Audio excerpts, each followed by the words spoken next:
welcome to this new video, and in this video we are talking about cloud load balancing. So cloud load balancing is a service, or I would say is a functionality available in cloud platforms that gives your ability to make your application available in different regions with a very good lightning speed. So what actually load balancing do? So here is a example diagram. So let's say you have this bunch of people trying to access a website, and when someone tries to access your website, and suppose a traffic comes to your GCP environment or GCP endpoint or any endpoint that you have exposed to the to users, then there is a functionality and a service available in GCP which is known as Cloud Load Balancer. So every request, if you have set up a Cloud Load Balancer, then every request coming to your application will first come to Cloud Load Balancer, and this cloud load balancer then decides and distribute the load across your available services. The services can be app engine, can be a cloud function, can be a Kubernetes engine. So there could be a different set of backends, I would say, and different set of services that has been configured in your load balancing setup of a service in GCP, and according to those setup, this load is balanced according along these uh, app engine or any other service that is serving this request. So this is a quick and a basic overview like what load balancing is. Now there are much different concept of this load balancing. So one of those concepts and the features that cloud load balancing provide is high availability. So when I see and when I say it will be distributing the traffic between uh, these services, then what happens? Suppose these all are virtual machines. So when Cloud Balancer distribute the request or traffic between these virtual machines, what happens? Let's say particularly this one, the last one has serving a request, and somehow this virtual machine goes down.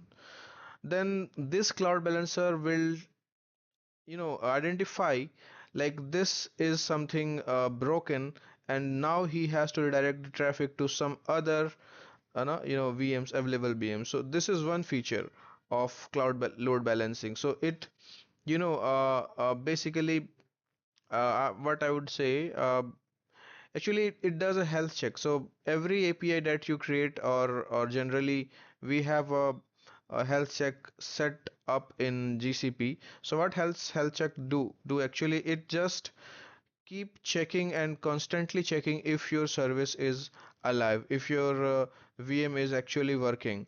So load balancer basically keep checking the health check of every virtual machine, and if he founds like any of this virtual machine is underperforming, then cloud load balancer decides according to that. So this is a basic funda, I would say, like how a cloud load balancer, I mean, not how it decides, but it's a factor that influences its decision, like how traffic will be diverted. So this is one thing, high availability. And auto scaling is kind of thing like let's say there are four virtual machines we have currently in my infrastructure, and the traffic has started coming very like very fast, and very high volume of traffic has started coming. Then the cloud balancer will distribute that traffic to all these four VMs, so that, or if there are multiple VMs, so it will transfer the traffic evenly to all the available VMs. So that's one more thing that cloud balancer, load balancer do. So mainly these two things I have. And you know uh, there are some other concepts like So when I say the cloud load balancing is distributing traffic across the VM instances, these VM instances can be available in any region. You know, it's not something like you have created a VM in only one region. It is possible like your VM is working in different regions, and suppose one region goes down, then what will happen? The cloud load balancing will divert the traffic to other available regions. So it also helps, you know, to understand like how multi-region architecture helps to provide you high availability. And these things that I am saying, like it divert and do those traffic management, the health check is very important part of that. There is one more thing. I think this is not that important, but load balancing is a kind of very complex thing. And if I say how we do the traffic management, so there are different kind of algorithms available. The one I have uh, came across and I thought like this is something very efficient is consistent hashing, and it depends upon the IP addresses from where the request is coming. So it maps that, keep a track of that IP addresses, do hashing, and then decides which traffic should be sent to which machine. And obviously the health check and other factors, decides the the type of load which will be sent to any virtual machine. So this is like another thing that I wanted to add here. Now, as we have seen this multi-region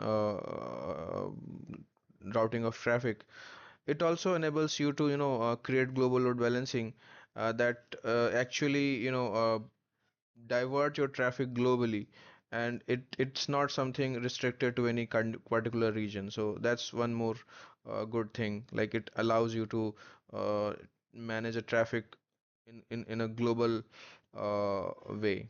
Okay. So that's all about the cloud load balancing. And yeah, there is also internal load balancing. That is something is related to only inter-service communication. Like once a user has sent a request to the cloud load balancer, and then that particular traffic has been diverted to internal virtual machines. But sometimes it happens like let's suppose you have also set up a load balancer for internal traffic, then uh, what happens like if these services are you know uh, are controlled by an internal cloud load balancer. So all the traffic management that happens inside the GCP will be taken care by internal cloud load balancer. So that's one more point that I wanted to add. Now let's move ahead and understand the type of traffic, and because this is important to understand, because cloud load balancing has some rules, set of rules, like how and what by what means the traffic will be navigated through the GCP.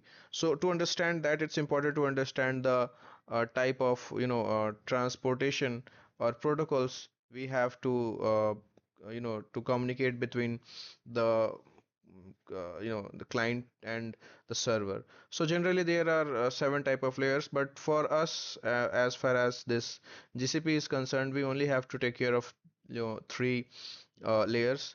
The first one that I will take care is the application layer, then the transport layer, and then is the network layer.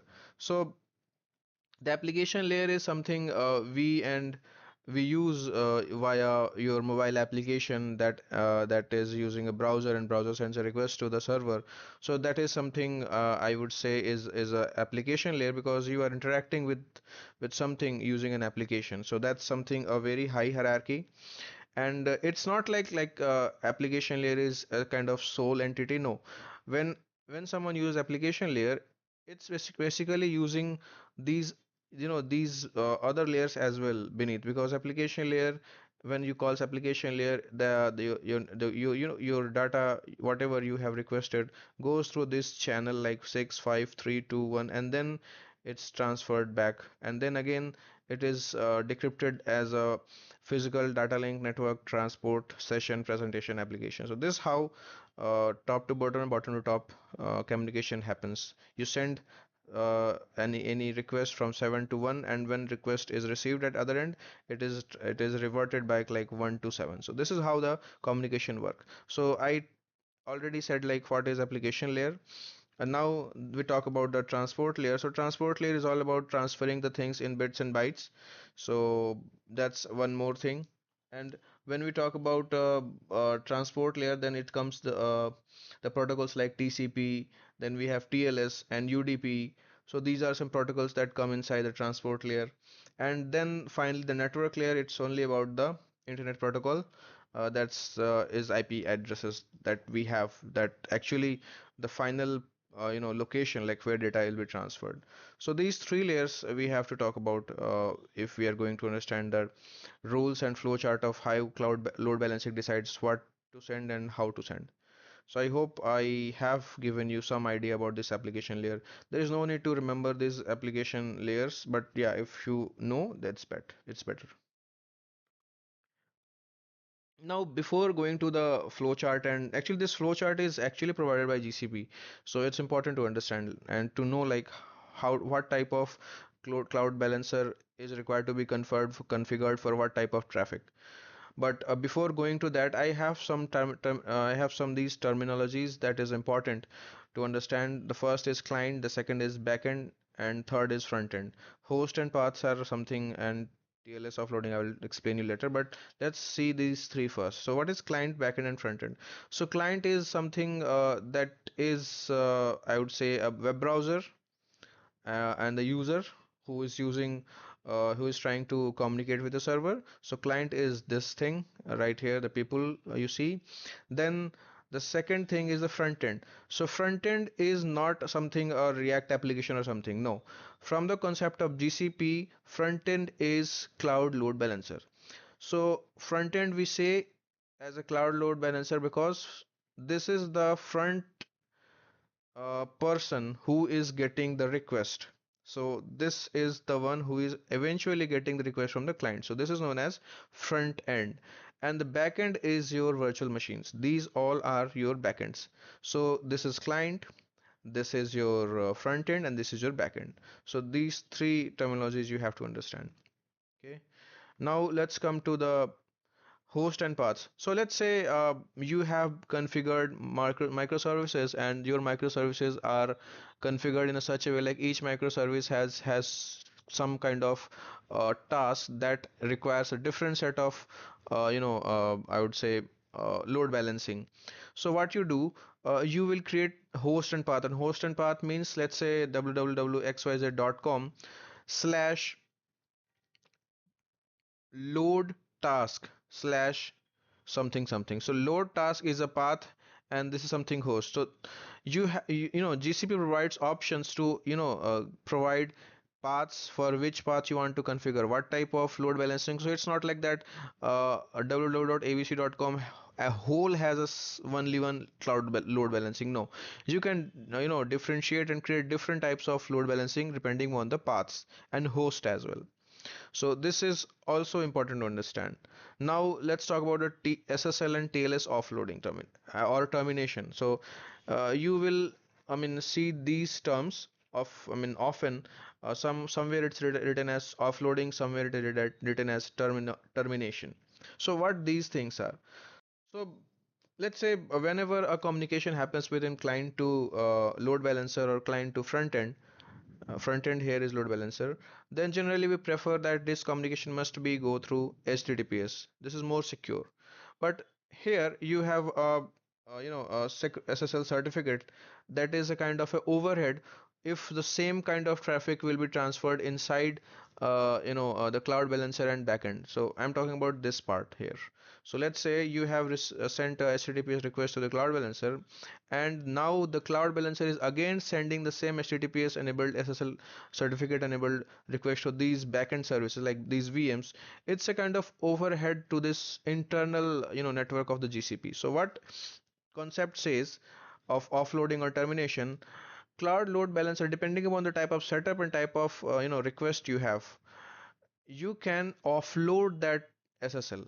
You can remove the certificate. So all the internal communications that will go through the GCP will not have that SSL thing.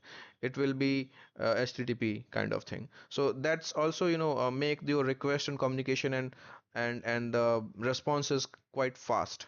So that's the term we known as SSL offloading and SSL term or TLS termination.